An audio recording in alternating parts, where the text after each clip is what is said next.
Welcome to Jayanthi's kitchen and blogs. ನಾನಿವತ್ತು chole bhatura recipe ಮಾಡ್ತಾಯಿದ್ದೀನಿ. ಹೇಗೆ ಮಾಡೋದು ಅಂತ ನೋಡೋಣ. ನಾನು 2 ಟೇಬಲ್ ಸ್ಪೂನಷ್ಟು ಕಾಯಿ ಚೂರು ತೊಗೊಂಡಿದ್ದೀನಿ, 2 ಮೆಣಸಿನ್ಕಾಯಿ, 1 ಗಡ್ಡೆ ಬೆಳ್ಳುಳ್ಳಿ, ಒಂದು ಸ್ವಲ್ಪ ಶುಂಠಿ ತೊಗೊಂಡಿದ್ದೀನಿ. ಇದನ್ನೆಲ್ಲ ತೊಳೆದು ಮಿಕ್ಸಿ ಜಾರ್ಗೆ ಸೇರಿಸ್ಕೊಳ್ಳೋಣ. ಈಗ ಒಂದು ದಪ್ಪ ಈರುಳ್ಳಿ ಸೇರಿಸ್ಕೊಳ್ತಾ ಇದ್ದೀನಿ ಕಟ್ ಮಾಡಿ. 1-2 ಟೊಮೊಟೊ ಸೇರಿಸ್ಕೊಳ್ತಾ ಇದ್ದೀನಿ ಸಣ್ಣಗೆ ಕಟ್ ಮಾಡಿಕೊಂಡು. ಇದನ್ನೆಲ್ಲ ನುಣ್ಣಗೆ ರುಬ್ಕೊಳ್ಳೋಣ. ಈಗ ಇದೆಲ್ಲ ರುಬ್ಕೊಂಡಾಗಿದೆ, ಒಗ್ಗರಣೆ ಮಾಡ್ಕೊಳ್ಳೋಣ. ಈಗ ಒಂದು ಪ್ಯಾನ್ ಇಟ್ಕೊಂಡು ಅದಕ್ಕೆ ಒಂದು ಸ್ವಲ್ಪ ಎಣ್ಣೆ ಸೇರಿಸ್ಕೊಳ್ತಾ ಇದ್ದೀನಿ, 1-2-3 ಟೇಬಲ್ ಸ್ಪೂನಷ್ಟು. ಈಗ ಪಲಾವ್ ಎಲೆ, ಒಂದು ಸ್ವಲ್ಪ ಕಸೂರಿ ಮೆಥಿ ಸೇರಿಸ್ಕೊಂಡಿದ್ದೀನಿ. ಈಗ ನಾವು ರುಬ್ಬಿಟ್ಕೊಂಡಿರೋ ಮಿಶ್ರಣನೆಲ್ಲ ಇದಕ್ಕೆ ಸೇರಿಸ್ಕೊಬೇಕು. ಈಗ ಗರಂ ಮಸಾಲೆ 1/4 ಟೇಬಲ್ ಸ್ಪೂನಷ್ಟು, 1 ಚಿಟಿಕೆ ಅರಿಶಿನ ಸೇರಿಸ್ಕೊಳ್ತಾ ಇದ್ದೀನಿ, ಅರ್ಧ ಟೇಬಲ್ ಸ್ಪೂನಷ್ಟು ಚಿಲ್ಲಿ ಪೌಡರ್, 1 ಟೇಬಲ್ ಸ್ಪೂನ್ ಧನಿಯಾ ಪುಡಿ. ಇದನ್ನೆಲ್ಲನೂ ಚೆನ್ನಾಗಿ ಕುದಿಸ್ಕೊಬೇಕು ಮಿಕ್ಸ್ ಮಾಡಿಕೊಂಡು. ಈಗ ರುಚಿಗೆ ತಕ್ಕಷ್ಟು ಉಪ್ಪು ಸೇರಿಸ್ಕೊಳ್ಳೋಣ. ಈಗ ಕಡಲೆಕಾಳನ್ನ ನಾನು ರಾತ್ರಿಯೇ ನೆನೆಸಿಟ್ಕೊಂಡಿದ್ದೆ. ಕಾಬೂಲ್ ಕಡಲೆನ ಚೆನ್ನಾಗಿ ಬೇಯಿಸ್ಕೊಂಡಿದ್ದೆ, 1-2-3 ಕೂಗು ಬರೋವರೆಗೂ. ಇದೆಲ್ಲ ಚೆನ್ನಾಗಿ ಬೆಂದಿದೆ. ಈಗ ಇದನ್ನು ಸೇರಿಸ್ಕೊಳ್ತಾ ಇದ್ದೀನಿ ಇದಕ್ಕೆ.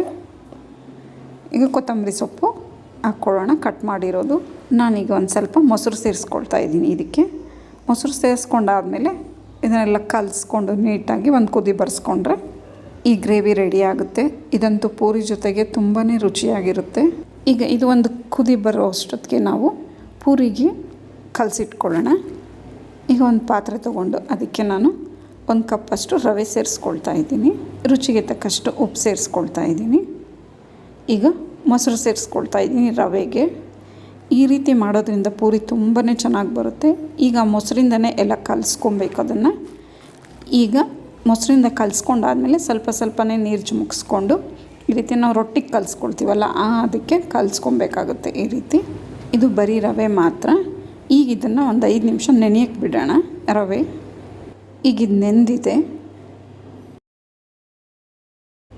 ಈಗ ಇದಕ್ಕೆ ನಾವು ಮೈದಾ ಹಸಿಟ್ಟನ್ನ ಸೇರಿಸ್ಕೊಳ್ತಾ ಇದ್ದೀನಿ, ಒಂದು ಅರ್ಧ ಕಪ್ಪಷ್ಟು. 1/4 ಕಪ್ಪಷ್ಟು ಗೋಧಿ ಹಿಟ್ಟನ್ನ ಸೇರಿಸ್ಕೊಳ್ತಾ ಇದ್ದೀನಿ. ರುಚಿಗೆ ತಕ್ಕಷ್ಟು ನೋಡಿಕೊಂಡು ಉಪ್ಪನ್ನ ಸೇರಿಸ್ಕೋಬೇಕಾಗುತ್ತೆ. ಇದನ್ನೆಲ್ಲ ನೀಟಾಗಿ ಕಲಿಸ್ಕೊಬೇಕು. ಇದೆಲ್ಲ ಕಲಿಸ್ಕೊಂಡಾದ್ಮೇಲೆ ಒಂದು ಸ್ವಲ್ಪ ಎಣ್ಣೆ ಸೇರಿಸಿ ಚೆನ್ನಾಗಿ ನಾದ್ಕೊಂಡು ಈ ರೀತಿ ಇದನ್ನು ಬರೀ ಗೋಧಿ ಹಸಿಟ್ಟಲ್ಲೂ ಮಾಡ್ಕೋಬೋದು, ಬರೀ ಮೈದಾ ಹಸಿಟ್ಟಲ್ಲೂ ಮಾಡ್ಕೋಬೋದು. ನಾನು 2 ಮಿಕ್ಸ್ ಮಾಡಿದ್ದೀನಿ. ಯಾವ ಹಸಿಟ್ಟು ಹಾಕ್ಕೊಂಡ್ರು ರವೆ ಮಾತ್ರ ಹಾಕ್ಕೊಂಡು ಇದೇ ಮೆಥಡಲ್ಲಿ ಕಲಿಸ್ಕೊಂಡ್ರೆ ಪೂರಿ ಅಂತೂ ತುಂಬಾ ಚೆನ್ನಾಗಿ ಬರುತ್ತೆ, ಸಾಫ್ಟಾಗಿ ಕ್ರಿಸ್ಪಿಯಾಗಿ. ಇದನ್ನು ಕಲಿಸಿದ್ಮೇಲೆ ಸ್ವಲ್ಪ ಹೊತ್ತು ನೆನೆಯಕ್ಕೆ ಬಿಟ್ಟು ಆಮೇಲೆ ಈ ರೀತಿ ನಮ್ಗೆ ಯಾವ ಸೈಜ್ ಬೇಕೋ ಆ ಸೈಜ್ ಉಂಡೆ ಮಾಡಿಕೊಂಡು, ನಾನು ಒತ್ತಕ್ಕೆ ಇದಕ್ಕೆ ಹಸಿಟ್ಟು ಹಾಕ್ಕೊಳ್ತಾ ಇಲ್ಲ, ಬರೀ ಎಣ್ಣೆಯಲ್ಲೇ ಹಚ್ಕೊಂಡು ಒತ್ತುತ್ತಾ ಇದ್ದೀನಿ. ತುಂಬಾ ಚೆನ್ನಾಗಿ ಬರುತ್ತೆ ಪೂರಿ. ಈ ರೀತಿ ಎಣ್ಣೆನೂ ಕಪ್ಪಾಗಲ್ಲ ಈ ರೀತಿ ಪೂರಿ ಮಾಡೋದ್ರಿಂದ. ನಾನು ಎಣ್ಣೆ ಮೊದಲೇ ಕಾಯಕ್ಕೆ ಇಟ್ಕೊಂಡಿದ್ದೆ. ಈಗ 2 ಕಡೆ ಗೋಲ್ಡನ್ ಬ್ರೌನ್ ಬರೋವರೆಗೂ ಪೂರಿನ ಫ್ರೈ ಮಾಡ್ಕೊಬೇಕು. ಮದುವೆ ಮನೆಗಳಲ್ಲೆಲ್ಲ ಇದೇ ರೀತಿ ಮಾಡ್ತಾರಂತೆ.